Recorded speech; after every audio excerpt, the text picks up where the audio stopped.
봉화 영풍 석포제련소에서 발생한 하청 노동자 사망 사고를 조사하기 위한 합동 감식이 어제 공장 현장에서 진행됐습니다. 그런데 취재 결과 이전에도 석포제련소에서 적어도 5명의 노동자들이 최근 사망 사고 원인과 같은 비소 중독, 더 정확하게는 아르신 중독 진단을 받은 것으로 확인됐습니다. 김서현 기자입니다. 경찰 과학수사대와 환경부 차량이 잇따라 공장 부지로 들어섭니다. 산소통을 등에 메고 방호복으로 무장한 경찰들도 공장 안으로 진입하기 시작합니다. 이번 합동 감식은 제 뒤로 보이시는 봉화 영풍 석포제련소 1공장에서 진행됐습니다. 석포제련소는 수십 년간 낙동강 상류 오염의 주범으로도 지목되고 있습니다. 경북경찰청과 국가수, 환경부, 노동부의 합동 현장 감식은 2시간가량 이어졌습니다. 지난 9일 공장 설비 교체 작업을 하다 숨진 60대 하청 노동자의 정확한 사고 경위를 밝히기 위해서입니다. 어떻게 그 사람에 유해한 화학 물질이 생성되었는지 또 어떤 경로로 누출되었는지에 대해서 구체적으로 감식할 예정입니다. 숨진 노동자의 공식 사인은 급성 아르신 가스 중독입니다. 아르신은 비소와 수소의 화합물로 급성이나 만성으로 노출되면 적혈구가 파괴되는 강력한 용혈을 일으키는 독성 가스입니다.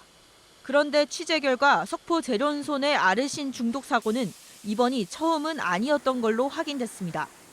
지난해 2월 그리고 지난해 2017년에도 석포제련소에서 일한 노동자 2명이 원주 세브란스 기독병원에서 아르신 중독 진단을 받은 겁니다.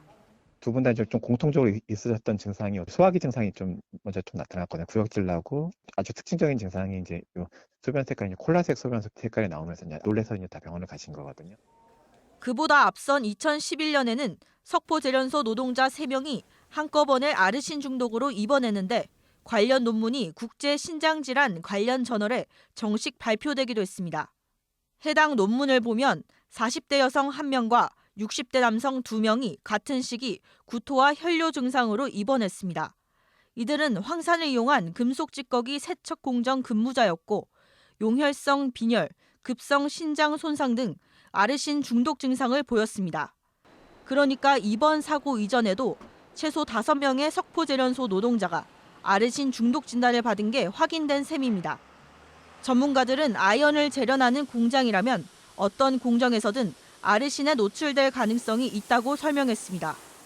아연 재련이라는 게 아연광을 이제 처리를 해가지고 거기서 순수한 아연을 뽑는 그런 공정이잖아요. 아연광을 이제 황산에 녹이게 되거든요.